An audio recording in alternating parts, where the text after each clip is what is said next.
I want to greet everyone and thank you for coming to our town hall today, our virtual town hall.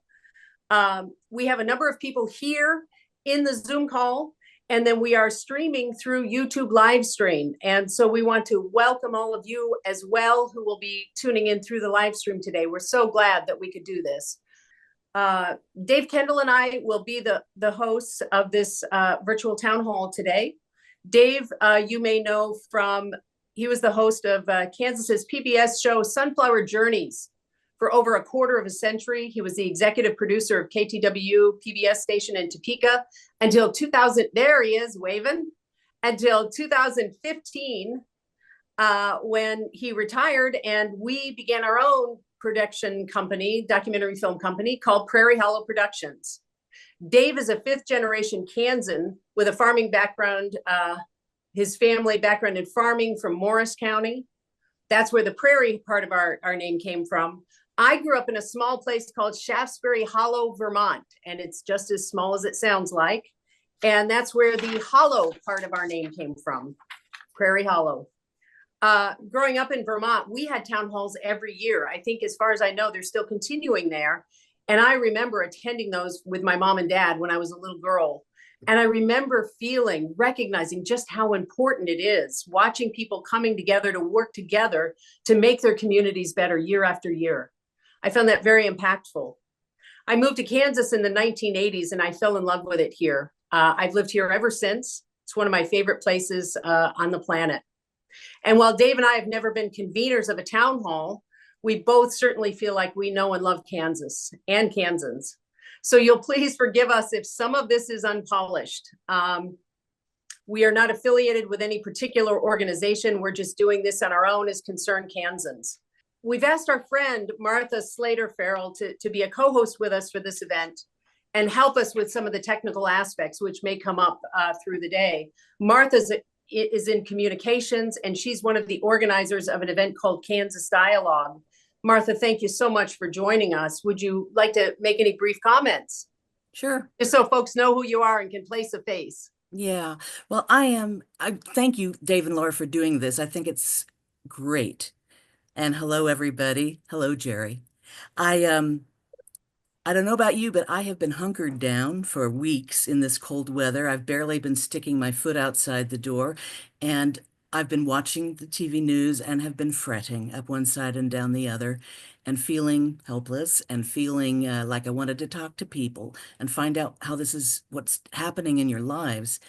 My own family, my dear, dear young relative with young kids got one of those fork in the road letters, and I have been just on the outskirts of seeing their lives have been upended. And I know that they're just one of thousands and thousands of stories. So I'm eager to hear yours today. Thanks. You know, we, like you, are just regular Americans who are very worried about what's going on. And this is a time where we do what we can, the best that we can. It may not be very polished, but we'll do what we can do. Let me explain just for a minute how this idea got started and what our format is for the day. As I said, like many of you, we were very concerned, Dave and I, about the overreach of the executive branch of our government since the inauguration. Our country is set up to be three co-equal branches of government. The president appears to have no authority to create a new government agency without the oversight and approval of Congress, nor to employ someone who's not been vetted or security cleared to single-handedly cut off funding for programs Congress has already approved funding for. We are also deeply concerned about the many unqualified cabinet positions our senators have approved and the implications that will have for our health, safety, and continued funding of our government and our society at large. With these changes and cuts being made without congressional input and approval, we the people can often feel like we have no voice in our country right now, but that is not true. As we can see here today, that's not true. Dave and I, like thousands of you, and I do believe it's thousands, have called Senator Moran's office daily to express our concerns, and we've requested public statements explaining his votes and the apparent support of the executive branch's actions. We've asked him repeatedly to set up a town hall, please, right away to hear from Kansans, but we've heard nothing back. We also wanted to encourage him to oppose some cabinet nominations that were grossly unqualified, but it's too late for that. Dave and I are deeply concerned about what will happen with people like Kash Patel, Mr. Kennedy, Ms. Gabbard in positions that they absolutely are not qualified to hold. Dave and I have made a formal request through the website, in addition to calling Senator Moran, to ask him to please set up a meeting. Again, we've heard nothing back. We discussed it and we decided to convene this virtual town hall, whether Senator Moran decided to join us or not. And he chose not to, or he did not respond to us, so we don't know. Time is of the essence, which is why we moved to set this up so quickly. We got this idea start to finish and enacted this within a week. It's been just a little over a week, so we're a little frazzled, and again, it's pretty no frills. We've decided to hold this meeting for two primary reasons. One, we'd like to encourage Senator Moran to oppose the current administration's harmful actions, specifically related to Elon Musk and the so-called Department of Government Efficiency. We also wanted to create a shared public platform for our fellow Kansans to share their concerns and the very real harms that they've experienced as a result of these cuts and policy changes. We think it helps if we all realize that we're not alone. We are in this together.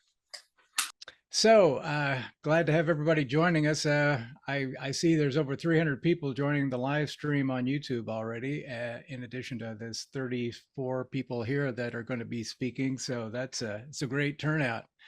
It's really gratifying to me to see so many people coming in. I know myself, I'd rather be outside on a day like this doing something, even though it's cold. I would like to be out there, but sometimes there's other things that have to take priority. And this is one of those times where we need to get focused on a challenge at hand and see if we can do something to improve the situation. So anyhow, one thing I wanted to point out, emphasize, as Laura pointed out, I used to be the host of Sunflower Journeys for 27 years on public television in Kansas. And I was also the executive producer at KTWU in Topeka, where I produced public and community affairs programs. But that's been a number of years ago since I left that position, almost 10. And I'm no longer affiliated with public television. So this is just Laura and I doing this. This is not connected to public television or any other organization. I do still watch a lot of public television, and specifically programs like Frontline and the News Hour on PBS.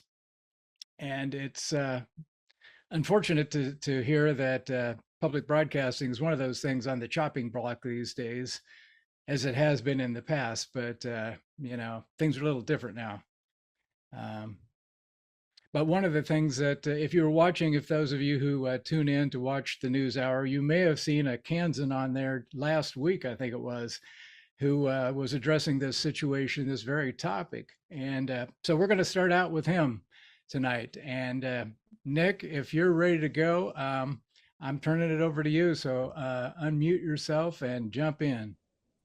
Thank you, Dave, and Laura and Martha and everyone. It's good to see so many familiar faces and some new faces as well.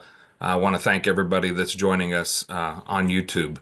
I'll start off by thanking Senator Moran for his efforts in freeing up the grain that was held up in ports through USAID and getting that moved through the World Food Program to those hungry people all across the world. So I want to thank you for that. Everyone, my name is Nick Lewandowski. I'm the Executive Director of the Kansas Farmers Union. We're a family farm organization that's been working since 1907 to protect and enhance the economic interests and quality of life for family farmers, ranchers, and their communities. The current federal funding freeze is disrupting critical programs that farmers and ranchers and their communities rely on. Programs designed to strengthen local food systems, support conservation and soil health efforts, and enhance farmers' operations. It's natural for a new administration to examine existing programs. However, the government needs to keep its existing commitments. We've heard many examples from farmers who've invested tens of thousands of dollars into existing projects with the understanding that federal programs would reimburse or support their efforts. Now funding is uncertain and farmers don't have the capital to incorporate these unexpected expenses into their operations. Farmers aren't the only ones affected. The freeze is leaving state and local agencies as well as partner organizations struggling to interpret and implement federal programs. When farmers and rural businesses face instability, Main Street businesses, from equipment dealers to grocery stores, also feel the impact. When the food system is disrupted, everyone pays the price. Delays in farm programs can lead to reduced production, supply chain disruptions, and ultimately higher food costs for consumers. These programs help farmers manage risk and maintain stable operations, ensuring that grocery store shelves stay stocked and food remains affordable for families. Without clear guidance, these organizations can't provide farmers with the information they need to make critical business decisions for the year ahead. Hello, my Thank name is Susan Peach. I'm from Merriam, Kansas, and I'm here today not just as a fellow Kansan, but as a cancer fighter, a mother, a community member, and a lifelong advocate as a clinical social worker. I'm 60 years old, and I've worked and paid into Social Security disability insurance my entire life. I share my story in the hopes that it resonates with some folks and ignites a sense of urgency within our community. I was diagnosed with a terminal illness, and while I fight bravely, my current reality is still challenging. My husband has a master's degree and works as a church worker, earning a modest income, but a decent medical benefits. Together, we're trying to support our family on his salary and my Social Security disability insurance. We've adopted 5 children and supported 2 others as our very own who aged out of the foster care system. We are a forever family, and we're doing this without any state assistance for 4 of our 7 children that we are raising who've joined our family in non-traditional ways. In addition to these guys, we've got 3 biological children. My husband and I have worked hard to provide for our big family. However, with the rising cost of living, and now with my more limited income, we're finding it increasingly difficult to make ends meet, though we can be pretty scrappy and creative. What we had never anticipated was a direct and imminent threat to my SSDI benefits as I continue to fight this beast of a cancer. This is not just a concern for me, it's actually a matter of survival for my entire family. I don't understand how Elon Musk and his young cronies are being allowed to tap into the Treasury Department, the Social Security Administration, the IRS, threaten Medicaid. These unlawful threats to our Social Security Administration and our Department of Education both directly threaten my family's stability and well-being. And I'm here today to implore Senator Moran to stand up for families like ours. We need you to be brave enough to defend us, to uphold the laws that protect our community members, and to ensure that those who have given back to society can continue to do so without fear of the loss of essential resources and support. Yes, my name is Ann Spangler, and I am a retired federal worker from the Kansas City Regional Office with the Department of Health and Human Services. This department is responsible for the Administration for Children and Families, which funds Head Start. And I am particularly dismayed at the characterization of federal workers as a source of waste and fraud, and referring to the federal workforce as part of the swamp that needs to be drained. I would like to provide some clarification. During my time of employment, our sole focus was to ensure federal funds were being spent to support families with young children and to break the intergenerational cycle of poverty. When Head Start programs lost sight of that vision, systems and processes were in place, which would result in being defunded. Federal workers were the ones holding Head Start programs accountable. I'm concerned that the misguided efforts for government efficiency ignore the benefits and proven outcomes from government programs such as Head Start. What are you doing, Senator Moran, to stop the overreach and firing of federal workers who work for all Americans and ensure the government of the people, by the people, and for the people will not perish from the earth? Thank you for your time. I am a U.S. Navy veteran of the Korean War era. I am not sure at this point whether you are prepared to fight for the VA when Trump and Musk start going after the funding for the VA as they fire competent nurses, doctors, and medical staff. Please tell me, if you are not too frightened of this president, why you and so many other Congress people will not stand up against the illegal actions of this president and his minions. They are demolishing the standards which have made this United States of America a nation to be proud of. As a naval officer serving on 2 different destroyers in the early 1950s, I am ashamed that congressional members are allowing this destruction to our country. And I've signed it as George L. Downing, retired commander in the United States Naval Reserve. I am retired from 39 years in a public utility in Kansas. I started working when I was 14, not at the public utility, but I've been paying into Social Security since then. And 3 of my 4 brothers are Vietnam veterans. Senator, I would like to know how you feel personally about the fact that Elon Musk has direct access to Social Security data, the veterans data, our tax data, and who knows what else, other vital information of Kansas citizens. And I want to know what you are going to do about the illegal hacking of our federal government data by Elon Musk. According to Newsweek, New York Times, and Forbes and others, Elon Musk receives $8 million a day in government contracts for his businesses, which places him squarely into a conflict of interest managing any of our government's data or money. He himself is a billionaire. He was not elected by the American people. He has not been vetted through established government protocol, as far as we know. He is making drastic decisions in secrecy, with no congressional oversight.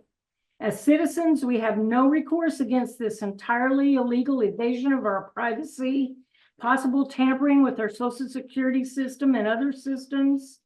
You are our representative, Senator Moran, yet you stand by allowing this outsider and his minions to hack into our data. You are allowing this in full view of every voter in Kansas and the rest of the country and the world. Are you going to stop him? How are you going to protect our information and our Social Security and all other sensitive information that, in fact, belongs to the American people, not Donald Trump, not Elon Musk, and actually not you either, Senator. You are our representative. You should be held accountable to us, the citizens of Kansas, the citizens of your state. What are you doing about any of this? Or are you in favor of it? My name's Diane Juneau. I am a Kansan by birth and have been a registered Republican for over 40 years. But I am very concerned about the current state of our government and the apparent willingness of Congress to just hand over absolute control to both Trump and Musk. Do I believe that some areas need adjustments and improvements? Absolutely. But Musk and Trump are clearly not taking time to fully evaluate those entities before cutting them off at the knees. This should be concerning to all Americans. Please, Senator Moran, do what we elected you to do. Support Kansans and maintain your legislative control as a United States Senator before you end up losing that power. I will not vote for you again if you neglect those responsibilities and continue to give blanket support to one individual at the expense of your own Kansas constituents. Thank you. I am Jill Knutson. I am from Wamego, and I am a scientist, specifically a biologist and an educator. United States citizens and our representatives should all be concerned about the war on science. For example, the lack of adequate science education and comprehension is at the heart of the pushback against vaccinations. We're already seeing major measles outbreaks in West Texas amongst a group of unvaccinated people. We're seeing tuberculosis outbreak in Kansas City, something that was almost unheard of in the last 100 years. Personnel cuts in the National Institutes of Health, Centers for Disease Control and Prevention, and the National Science Foundation all send a strong negative message that scientific research is just not of value to this administration. These organizations have already been running at minimal staffing and funding, and these cuts will send the United States backwards in our knowledge and skills for scientific research. My name is Claudia Volbrock, and I am a retired art teacher from Medicine Lodge, Kansas, way down by the southern border. Today, I'm inquiring whether you, Senator Moran, possess the fortitude and courage necessary to express displeasure in Congress towards Trump and Musk actions, which are plunging the U.S. into chaos while disregarding the Constitution and democratic process. The U.S. is edging closer and closer to our autocratic nationalistic nation due to Trump's criticism, unfounded allegations, and retaliating actions against his enemies and countries that disagree with his policy. Senator Moran, will you take measures to ensure Elon Musk is held accountable for his compromising federal government cybersecurity and America's sensitive personal and financial information, bypassing congressional oversight and legal accountability? Kansas needs to know these questions and plus many more. So thank you for letting me talk today. So, Senator, I want to get to the main reason that to my written comments. In Salina, by the way, there are probably 200 people right now on Ohio Street protesting this administration. They couldn't be here. But as manifestation of the pain of irresponsible, chaotic actions on the part of this administration, we know personally here a friend of ours who happens to be Black and a woman and a veteran, no less. And I know you have an interest in Veterans Affairs as well. She has been assigned to our state central office of the National Resources Conservation Service for several years. She was hired through a civilian hiring firm for a time, but then within the last year, through hard-earned experience and dedication, was fully appointed to federal employment status. However, that status was probationary, even though she actually had over 3 years of service and was well established. She has been crushed by the firing. Her life is in a shambles, and the state's farming community has been deprived of her services. That story, her story, is multiplied by thousands across the country, 30,000 at the last that I saw just today. 30,000 people like that. Let that sink in. This chaos has been inflicted through an entity outside the formal congressional process of created agencies, as has been ably pointed out in these presentations. All of us would like to know your ideas about how you will push back actively against that juggernaut. My name is Manya Schmidt, and I'm from Topeka, Kansas. And I have been a healthcare provider in Kansas since 1978. And I can honestly say I've never been so concerned about the citizens of Kansas as I am now. I've contacted Senator Moran, your office, on numerous occasions, only ever getting voicemail, asking you to consider a non-confirmation vote on many of Trump's nominees, specifically RFK Jr., and to take a serious look at legislation that would adversely affect the healthcare of Kansans. Cuts to Medicare and inadvertently Medicaid and inadvertently to Medicare will affect the most vulnerable of Kansans, the elderly, children in foster care, adults and children with disabilities, not to mention the nursing home industry, rural hospitals, and clinics who depend on Medicare and Medicaid for reimbursement. Those are the Kansans you speak of with such familiarity and caring, but are you willing to follow party lines and vote yes on the budget proposal that will result in cuts to these programs? It's unconscionable and does not speak well to your promises to your constituents. I know for a fact that public opinion is important to you in looking forward to the next election cycle. You may have noticed that only after 1 month in office, the president's approval rating is plummeting, and the voting public are questioning with fervor the intentions of his leadership. Is he the leader you want to align with, Or are you willing to speak up and speak out to benefit the constituents in your home of Kansas? I'm telling you, Senator Moran, this is the expectation of the Midwesterners you profess to love. I'm Carol Williamson from Lawrence, Kansas. I'm a retired STEM educator and a lifelong Kansan. Your staff might recognize me from your voicemail. Senator Moran, you and the Republicans in Congress have assisted President Trump in creating a constitutional crisis because you have not used legislative checks on a lawless president. Instead of insisting that congressionally approved funds be spent, you're allowing the president to ignore the law and dismantle programs. You need to stand up to the president. Kansans have been calling you, but you are ignoring us. You've not spoken out about the pardoning of January 6 felons who now live among us. You've not spoken out about the egregious termination of government employees, including right here in Lawrence, a third of Haskell University employees. You voted to confirm a truly awful and dangerous cabinet of Trump loyalists. You're a member of the Senate Intelligence Committee, yet you still confirmed Tulsi Gabbard as Director of National Intelligence, even though she defends Trump's relationship with Putin and other autocrats. You've not spoken out about Trump's lies about Ukraine and his undermining of Ukraine's right to defend their country, nor have you spoken out against Trump's undermining of our NATO alliance. You need to do your job as senator and enforce legislative checks over an autocratic president who's unlawfully tearing apart our country for his own power and financial gain and for retribution against his enemies. Just because Trump said he would cause this chaos and people still elected him doesn't mean you aren't responsible to stop Trump's lawless and unconstitutional acts.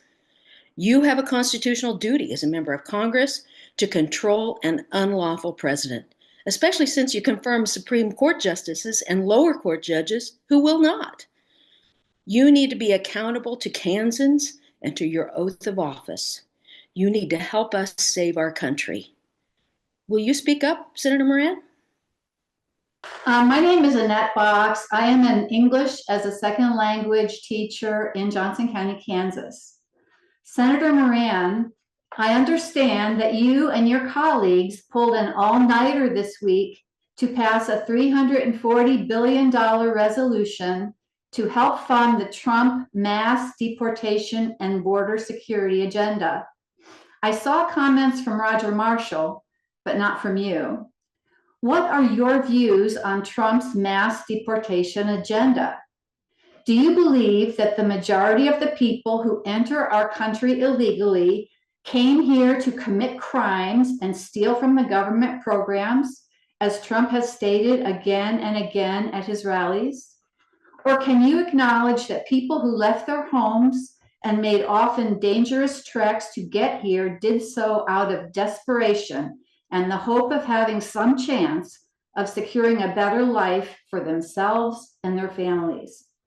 We, the people of Kansas, know that immigration reform is necessary and way overdue, but the majority of us are not on board with cruel and inhumane treatment of people who simply want a chance of a better life for their families. Can we count on you to push back on cruel and inhumane treatment of undocumented Americans and work across the aisle on immigration reform, which includes pathways to citizenship? I hope so. Thank you. We had a couple of people who couldn't be here today and did submit their comments. And as I mentioned earlier, either Dave, myself, or Martha would be reading those. This is from Jean Younger. She did want me to use her whole name. Jerry, I am your constituent who has lived and worked in Kansas most of my life, including Hayes, Wichita, Overland Park, and Lawrence. The recent actions taken by Trump, Musk, and Doge, and the Republican senators, including you, acquiescing to these actions are causing significant and detrimental harm to all Kansas residents. Please stand up and work across the aisle with your Democratic counterparts to stop the bleeding and dismantle the harm that has already occurred. Your inaction is costing constituents millions of dollars in both market share, grain markets lost through USAID, contracts lost through the USDA programs, and lost wages, firing of federal employees and jobs reliant on federal contracts. The loss of these markets and incomes will only snowball down to others in communities, causing more jobs lost, more closed businesses, ruined economies, and ultimately, if left unchecked by Congress, the destruction of our democracy. Further, Trump's enactment of Project 2025 is turning the United States into a modern-day Nazi Germany. How can you in good faith support this? But if you work with the Dems across the aisle, you can stop this. And you are not alone. As our senator, you are a member of a co-equal branch of government. Please, we hired you, not Trump and Musk, to legislate and fund programs. Stop advocating your responsibility to them and work on behalf of the constituents that hired you.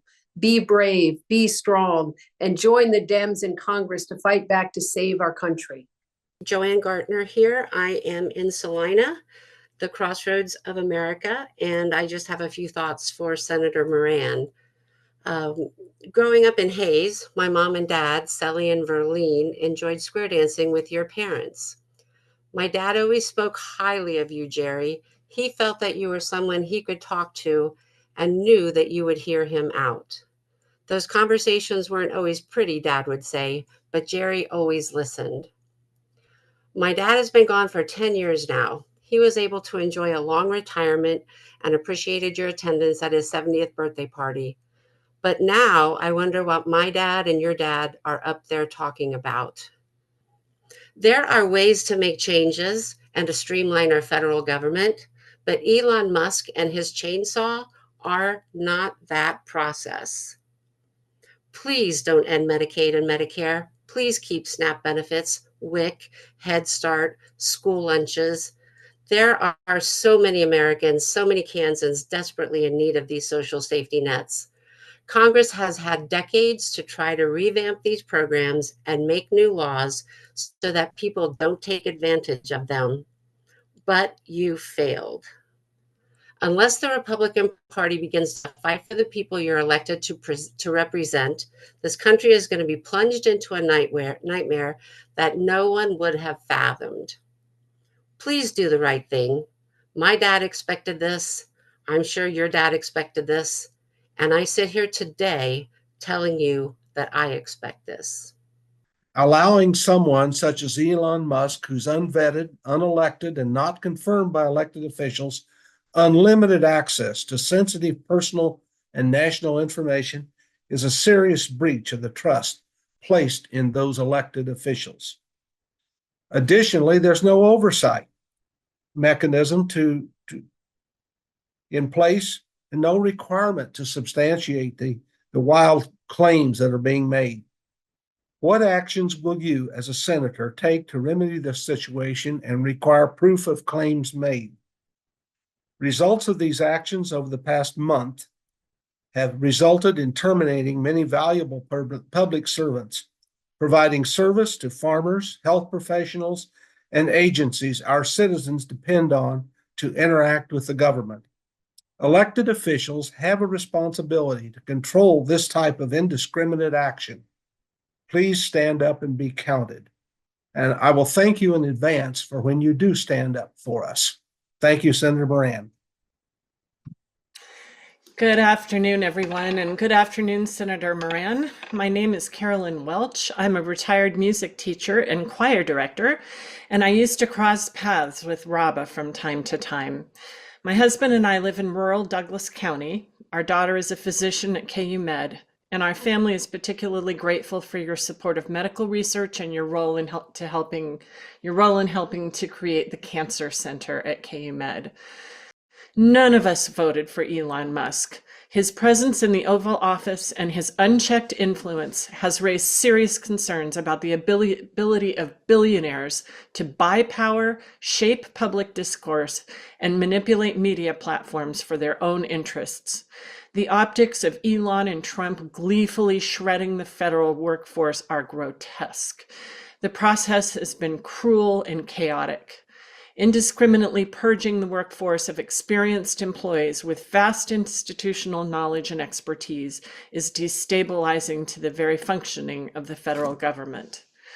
Defending the citizenry from a rogue president is surely not what our congressional leaders signed up for. But if it comes to that, I pray that you will fight hard for us and the preservation of our democracy. Governing is honorable and important, and you have so much to be proud of from your many years of public service. If it falls to Congress to safeguard and restore the integrity of our democracy, please know that you have our full support. I trust that you will stand firm in upholding democratic values and holding them who undermine them accountable. I'm a U.S.-born citizen, 75 years of age, retired, a lifelong taxpayer, a volunteer at the University of Kansas Cancer Center.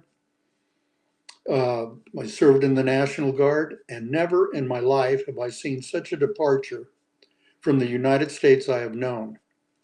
Caring for others and caring for our own basic Christian values seem to be going by the wayside. We can begin with the halting of aid for those that are hungry. Is much of this grain grown in the state of Kansas, a state you promised to represent? I would think yes. Now we have a showman, Musk, marching about a stage in the current CPAC with a chainsaw touting slashing government waste. This isn't a game show. This is about the well-being of my children, your children, and the future of the United States. I find it obvious that our government is being gutted as a matter of extremist ideology at the hands of few and no voice from our representatives. This is far from incremental change and a dangerous path to take for our well-being. I honestly doubt those that cast their vote for the current administration after repeated warnings had any idea what would play out. Your voice is needed now more than ever. Your legacy will be written into this chapter of American history. It's up to you to determine how that will read. Our national values are under assault. Our Constitution is under assault. You were sworn to uphold the Constitution of the United States, and I'll leave it at that. Thank you very much, Ernie Block. Hello, everybody, and Senator Moran. My name is Anda Arms. I currently serve as a social work therapist and work with foster children here in the state of Kansas. I also served for 20 years as a director and an educator at 4 different U.S. military installations where I taught active duty soldiers, veterans, DoD civilians, with 13 of those years out at Fort Riley, Kansas. Trump has endorsed 880 billion cuts to Medicaid. That directly impacts 3,966 foster children and their families. That include individual and family therapy, substance use services, psychiatric medications, and psychiatric residential facilities. These health services help protect and reduce threats to suicide, substance use, homelessness, truancy, and protective medications such as ADHD medications, anti-anxiety, antidepressants, sleep medications for night terrors, and antipsychotics for children with severe behavioral and intellectual disabilities. Their basic human rights, I assume, are not dissimilar to the wishes you have for your children and your grandchildren to be well, happy, safe, and at peace. The buck can stop here.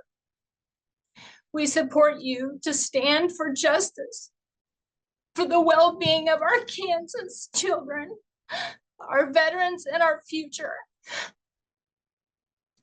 Thank you for hearing our concerns, Senator Moran, our public servant. Good afternoon. This is Philip Nell speaking from Manhattan, Kansas, which has been my home for 25 years now. Thanks to Dave and Laura for organizing this, and thanks, of course, to the photograph of Senator Moran taped to an empty chair for joining our town hall today. We appreciate your time. So we're entering the 4th week of Elon Musk's administrative coup. And my main question today is, when will you, Senator Moran, be standing up for our democracy? When will you be upholding your oath of office? Because, as has been pointed out here today by a number of speakers, with no understanding of how government works, Musk and his team are destroying systems that keep us safe, firing air traffic controllers, firing people trying to contain bird flu, firing National Nuclear Security Agency people who secure nuclear weapons. Now that USAID has been shut down, how many people have died? And how many will die? Not just abroad, but here. USAID monitors and contains disease outbreaks around the world, which prevents those diseases from reaching us here in Kansas. Or it used to. Musk's recklessness is profoundly dangerous. Destruction is not efficiency. I would hope that you'd know the difference between destruction and efficiency, and for that matter, between legal and illegal. Because Elon Musk's destruction of our government is also illegal. Elon Musk does not have the power of the purse. Congress, which includes the Senate, where you work, Congress has the power of the purse. Or it used to.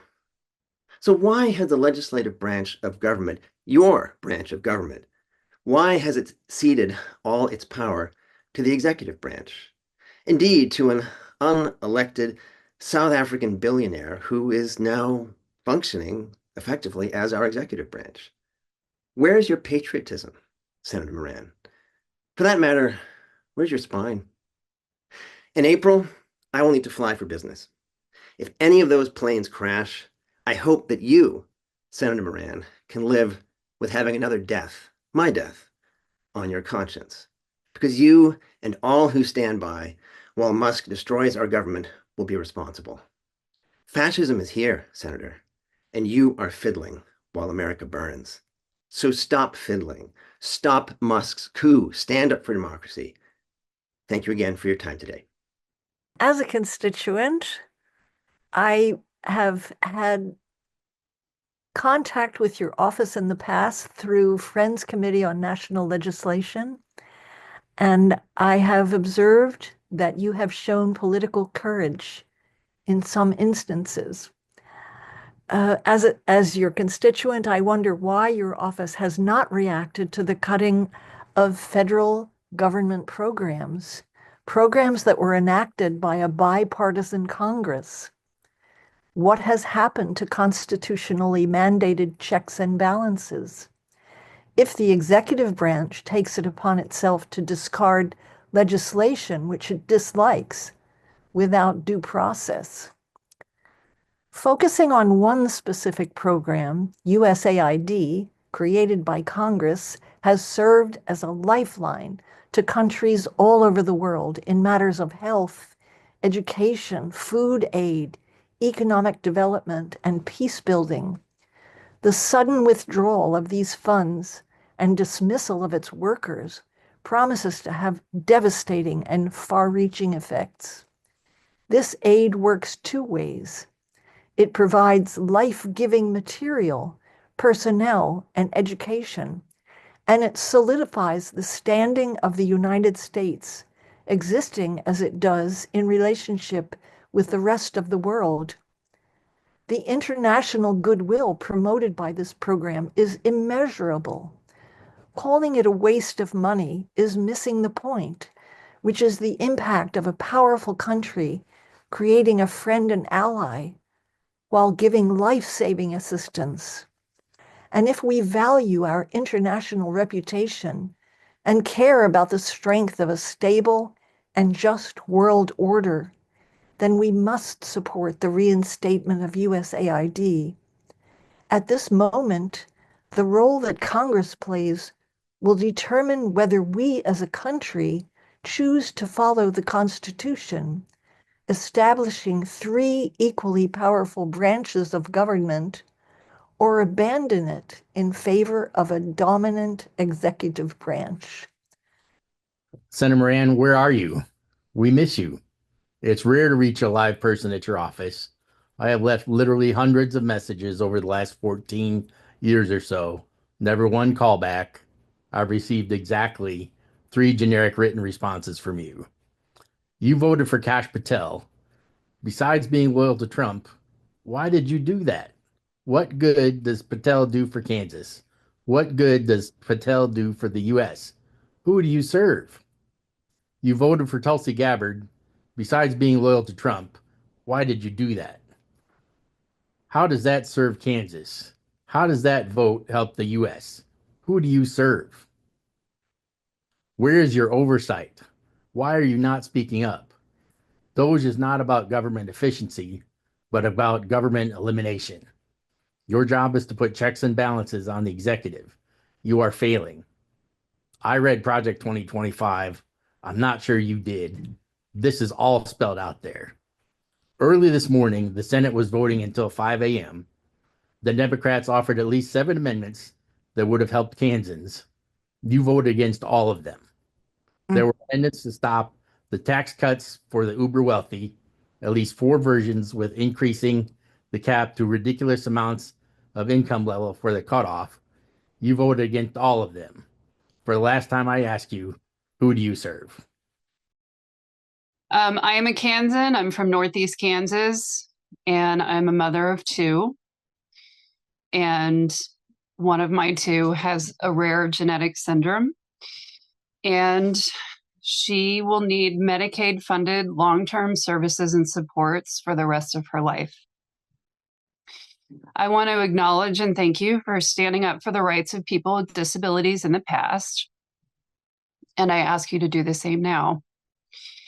I am extremely worried about deep cuts to Medicaid already proposed in the House, which could become law this spring if the Senate gets on board with those deep cuts.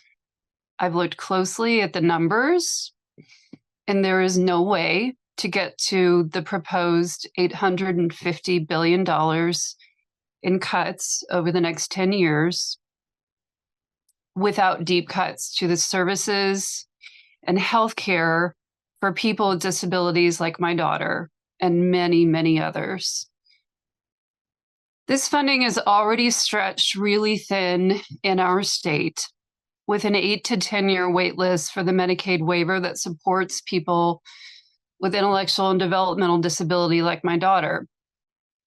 To be clear, this cut is proposed not to reduce the debt or the deficit, but to fund tax cuts that overwhelmingly support the wealthiest Americans and do almost nothing for families like me, for working class and middle class families. In particular, we could see cuts to home and community-based services. And those are currently optional by the states under law, and these services are foundational to keeping disabled people like my daughter in home environments with friends and loved ones.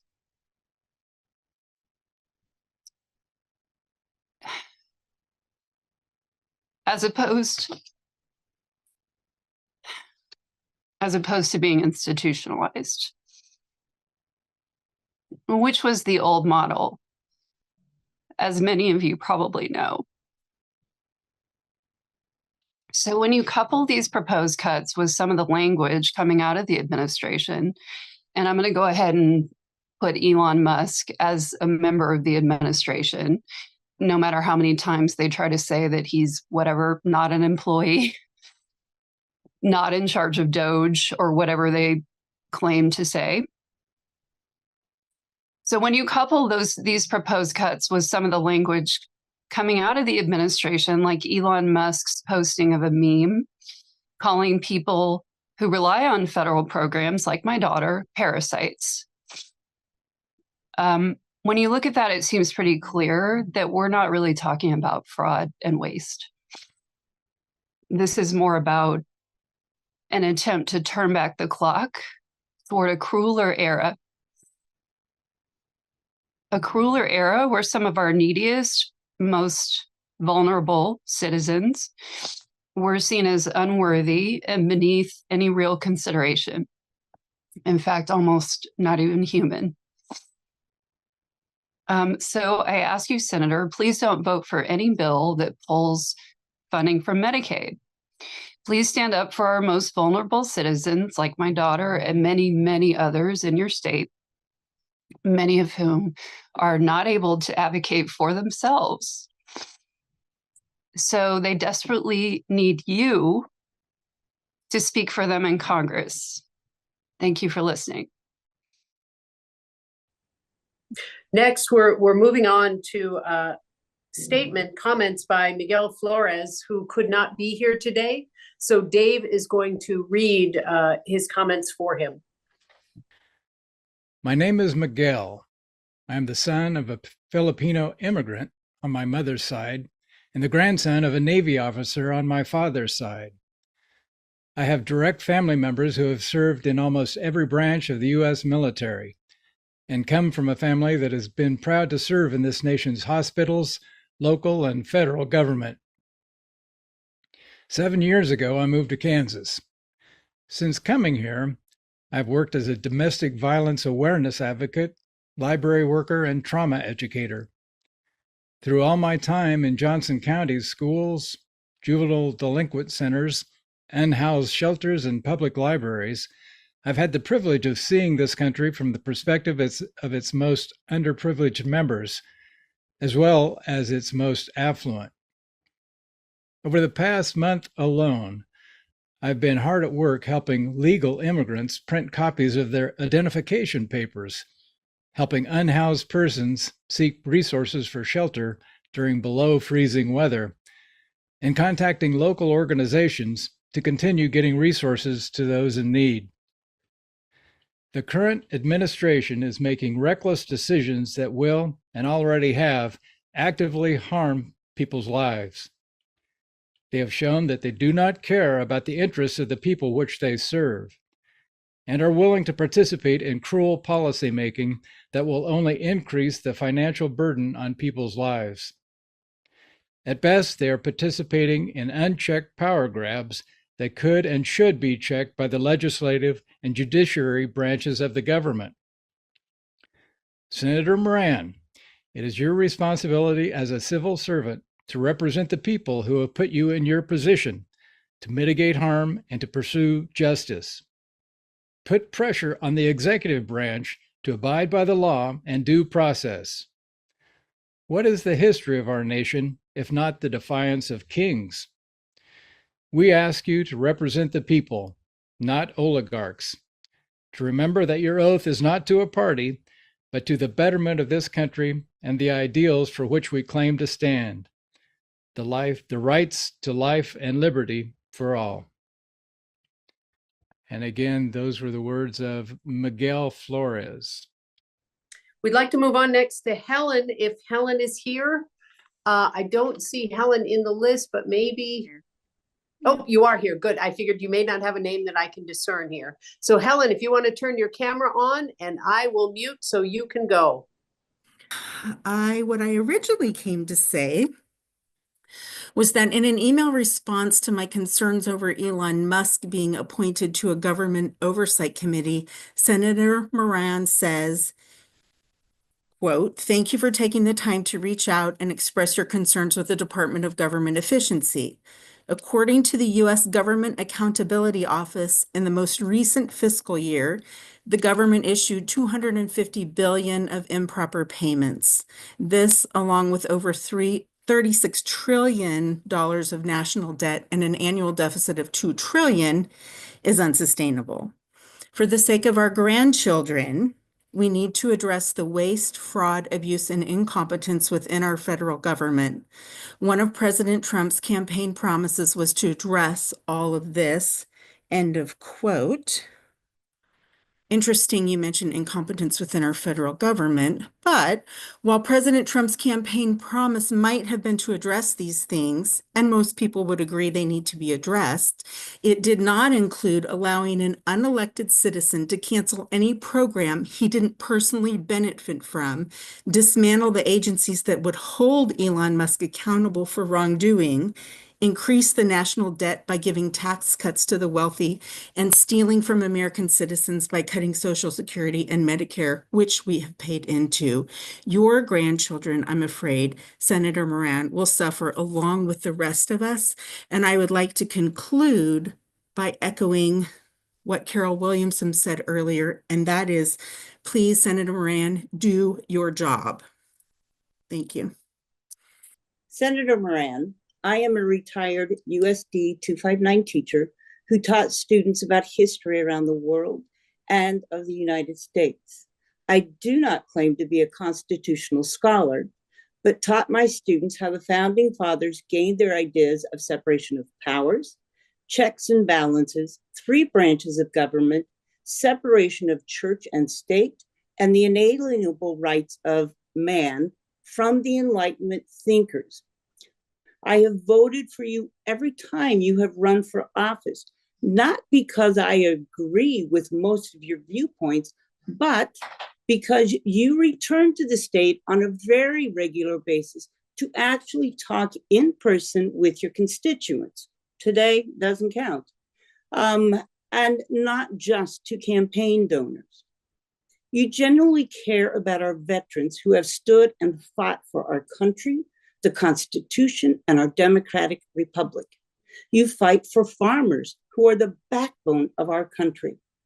With that said, I am extremely concerned with the unconstitutional and illegal acts, orders, and movements of Donald Trump, his Senate-approved secretaries, but mostly the illegal actions of Elon Musk. The number of federal employees whose jobs were lost due to random cuts are dumbfounding. There are over 640,000 veterans working in the federal government. Musk has no elected or government authority to enact such cuts beyond Trump's orders. Congress, not the executive branch, has the power of the purse, but is doing nothing to stop this nonsense. All Americans are aware cuts need to be made, but we expected our elected officials to accomplish this through their congressional powers. However, as a lifelong learner of history, what terrifies me the most is the similarities to Nazi Germany. Even the European countries and our allies no longer trust us. The very idea the United States has the right to take over sovereign countries such as Canada is obscene. We, sir, are not Russia, nor do we want an authoritarian government built just as Vladimir Putin would like. There's so many things which concern me, but until we regain control of the regime Trump is implementing, none of the other items will see change. Senator, as an elected official who has worked with both Democrats and Republicans in the past to find a common ground, you cannot be unaware of the consequences if this coup is not stopped. Therefore, my question for you is, how are you and like-minded Republicans going to step up and stop the carnage before it's too late? That's a good question. When are they going to step up and do their job as a co-equal branch of government, as we call it? Heather Cox Richardson, a lot of you probably are familiar with her, has mentioned Senate Republicans could stop this anytime they wanted. And as Adam Kinzinger pointed out, they've basically ceded their powers. So that's where we are. So next, we're moving on to Mary Nolan, who I believe is not able to read her own piece. So I think Martha is going to do that for her. Right, Martha? That's right, Dave. Mary Nolan is from Hutchinson. I am deeply concerned about the way Elon Musk has been allowed access to all the information he has been allowed to.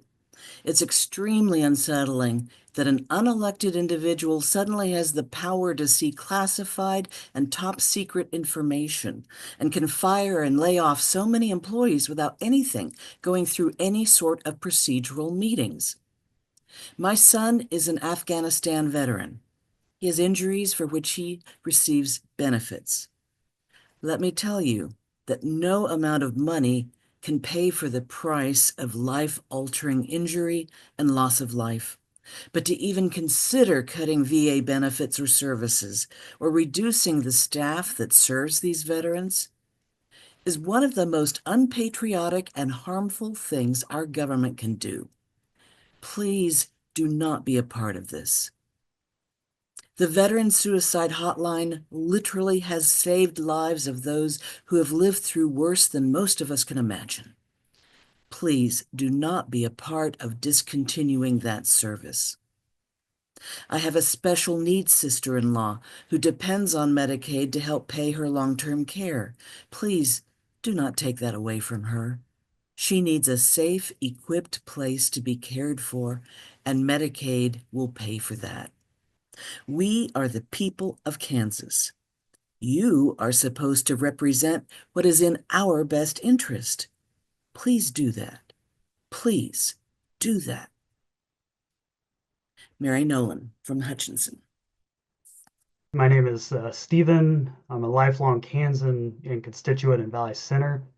And I just want to say from the outset that seeing this many Kansans come together for this meeting is really encouraging for me personally. That said, Senator Moran, many of us are watching what's happening in Washington, D.C. with fear, anger, and frankly, embarrassment. Fear that firing air traffic controllers mere weeks after a plane crash into the Potomac River could lead to even more devastating consequences. Anger that the president's first instinct after that crash was to immediately place the blame on women, minorities, despite no evidence to support it. Embarrassment for Republican leaders who are literally, figuratively twisting themselves into pretzels to justify the president's claim that Ukraine started the war against Russia, while at the same time calling President Zelensky a dictator. Moniker, mind you, that Trump refuses himself to use to describe Vladimir Putin. I have a litany of other concerns. Federal workers being fired from their jobs, Elon Musk illegally raiding and shuttering entire departments, a lot of other concerns that other before me had mentioned. My biggest fear by far, though, is the lack of respect this administration has had for the Constitution of the United States. This president and his administration think they're above the law. I think we all see it. They're literally saying the quiet parts out loud. You know, the president's not even insinuating at this point. He's blasting over social media that if he thinks something is in the best interest of the country, if he thinks it is, it's not illegal. Meanwhile, you have his vice president declaring that judges aren't allowed to control the executive branch's power. All disturbing things to me, and hopefully a lot of others. So while I rarely agree with her policies, Senator Moran, I have always considered you to be one of the more reasonable Republican senators in Kansas. And while you recently spoke out against the defending of USAID, which I'll echo some people before me, that is super appreciated. We frankly need you and other Republicans to do more. You've been a senator for 25 years now, and as your constituent for all of those years, I ask that you use that tenure and that clout on something we desperately need. Someone from the right to stand up to this administration when they act outside the bounds of the Constitution. So what I'm really asking is that you remember and abide by the oath you took when you were sworn in as a senator, which was, I do solemnly swear that I will support and defend the Constitution of the United States against all enemies, foreign and domestic. That's all I have. Thank you. I just want to say, I cannot believe we are here begging our senator to do what is his job and what is his duty to us. It's ridiculous. It's unacceptable. Okay, there you go. I'm Jolene Grable. I'm a Topeka resident for 33 years. I'm ready to enjoy the freedom of my retirement years, but with social and Medicare threatened, it no longer feels like the land of the free to me. All of a sudden, there's a coup underway at the highest levels of our government, with both chambers of Congress and the Supreme Court already in the pocket of the new president. His ability to stay within the boundaries of our Constitution and still impose his agenda on the American people seemed unlimited. But that would require him to play by the rules of our democracy. He enjoys unprecedented political power, and yet for him it is not enough. This president wants more authority, and he wants it faster than due process and democracy will allow. He seems in search of a kingdom to rule filled with only loyal subjects who don't dare disobey his commands. To that end, he has unleashed a band of unelected tech industry thugs with virtually no government intelligence or practical understanding. One of the best descriptions of what's happening that I've seen came from a Trump voter and a former veteran who was hired in 2014 by the Ag Department's Natural Resources Conservation Service, and he was fired last Friday, the 14th. His statement was this: "There is no civility, no honor, no courage, no consideration for the citizen employee." I think that's pretty impactful coming from a Trump voter. Senator, you must be experiencing these truths firsthand, and I simply don't understand how you can sit by without raising objection. Last week, the White House was talking about radical transparency, which is such a joke because we all know nothing he's doing is transparent. Nothing. In fact, has the White House provided Congress with a detailed inventory of the cuts underway? Have they even provided you, Senator, with an inventory of budget cuts and workforce reductions that impact Kansas? Or are you and your staff relegated to reading executive orders and trying to deduce what they mean for Kansas, just like the rest of us? Senator, I'm grateful to you for what you did on Food for Peace, but so much more is at stake, and we need your voice on all of it. Today, I'm asking you to give your oath of office meaning.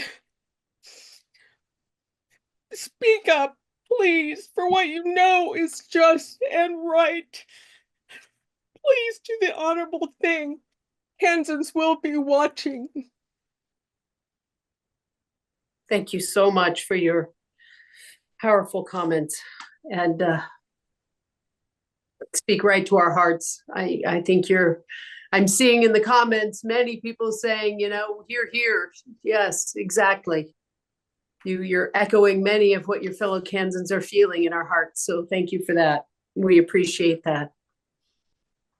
We'd like to move on to Dot next. If you'd be willing to unmute your microphone, Dot, and jump in here. Unmuted.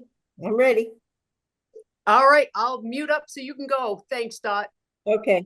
Good afternoon, Senator Moran and everyone. My name is Dot Neri, and I live in Lawrence. I speak as a retired research professor, a wheelchair user with a disability from birth, and an older adult with severe mobility and other health issues. I speak from my bed in my own home and my own community right now.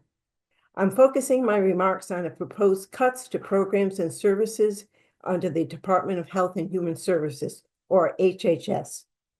First, you may know that the Administration on Community Living under HHS supports people of all ages with disabilities to live where they choose, with the people they choose, and with the ability to participate fully in their communities, which is considered basic quality of life.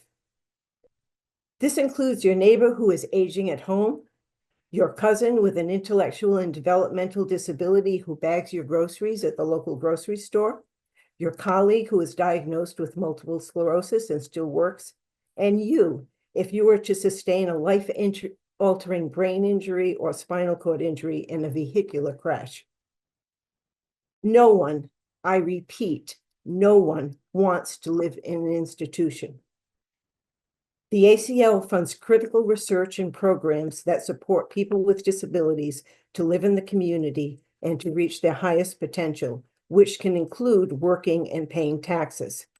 It helps create accessible communities and removes barriers through a nationwide network of independent living centers and Americans with Disabilities Act resource centers so that everyone can participate in and contribute to their communities.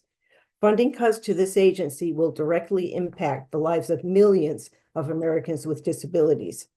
I was invited to the signing ceremony for the ADA on the White House lawn in 1990. It was a great step forward for the disability community. But while the ADA guarantees us rights, the ACL helps to create ongoing change so that we can exercise those rights.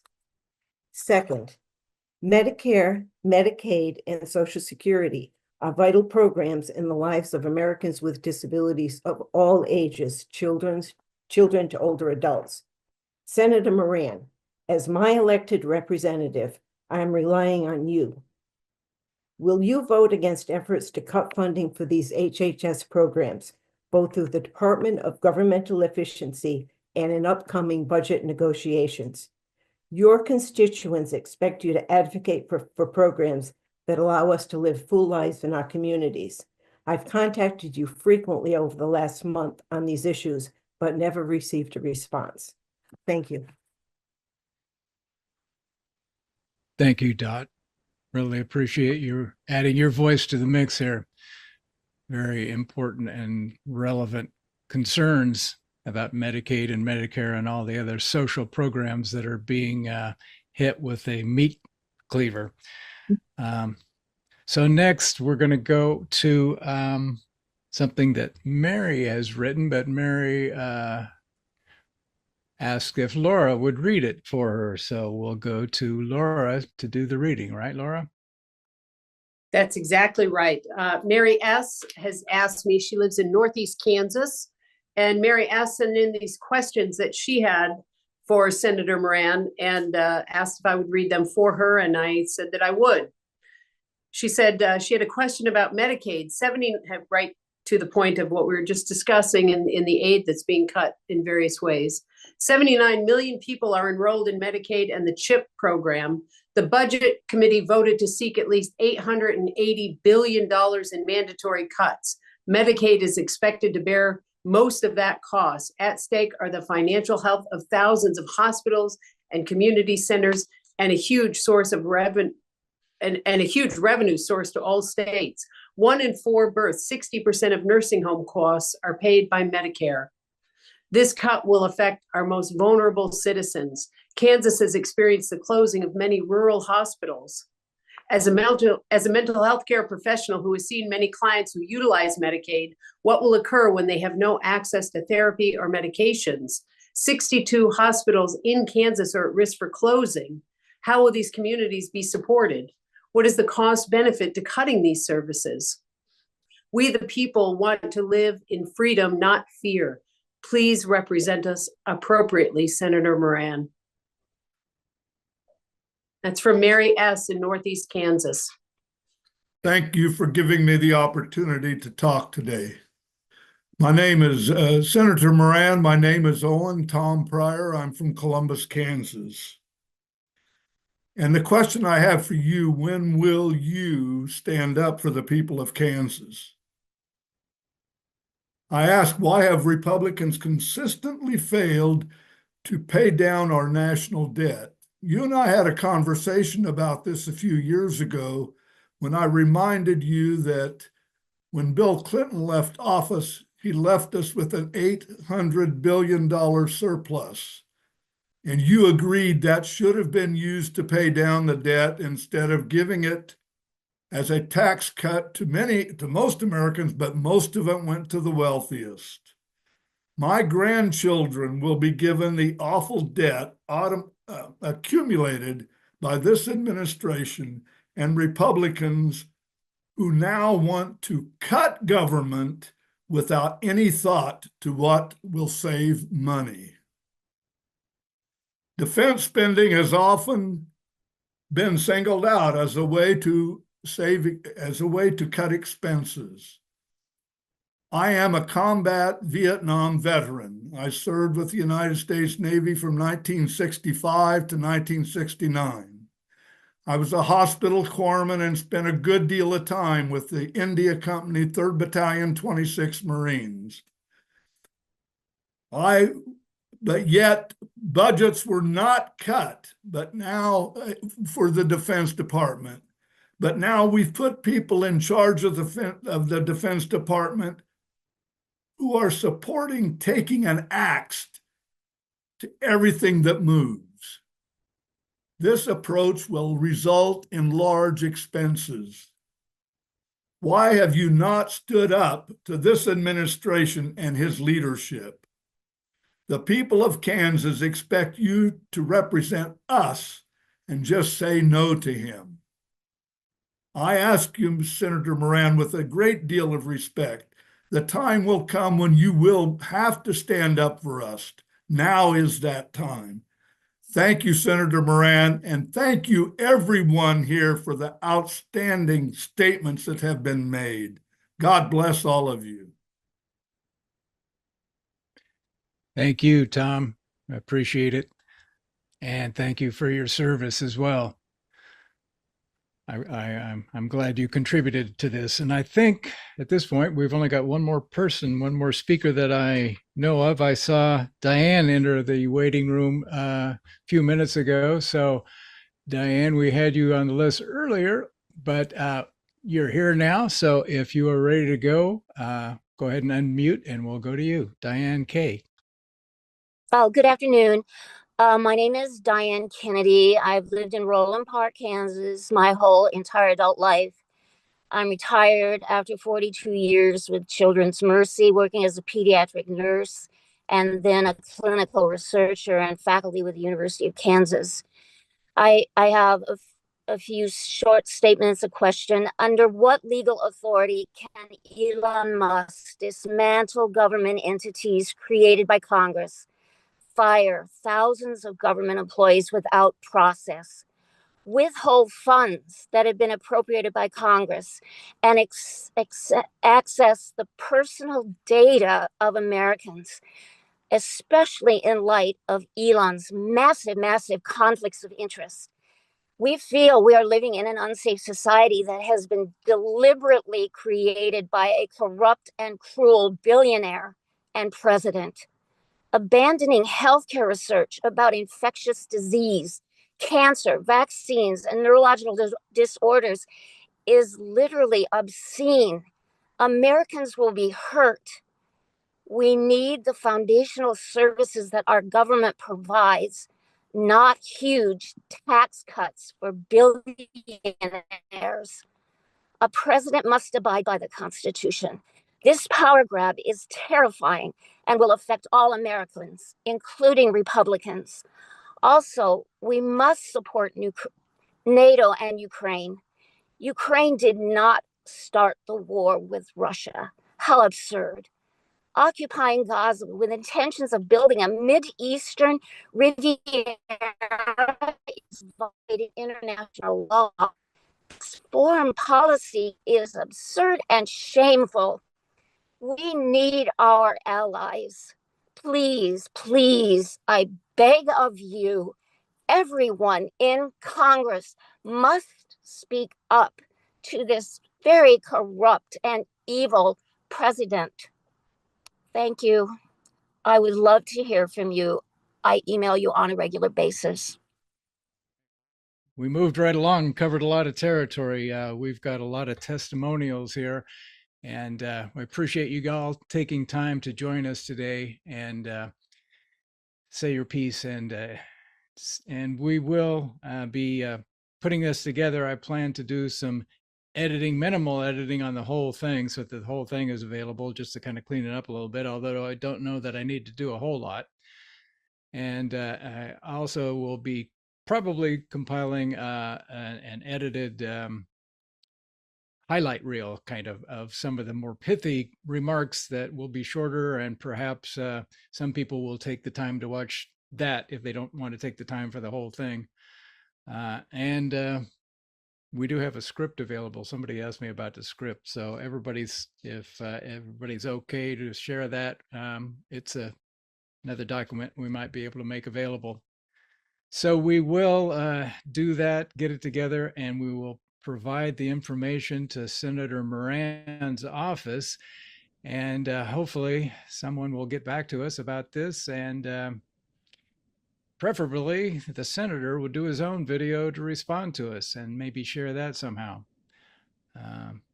In any event, we really appreciate you all taking your time to share, and it's a difficult time for this country and for the entire world.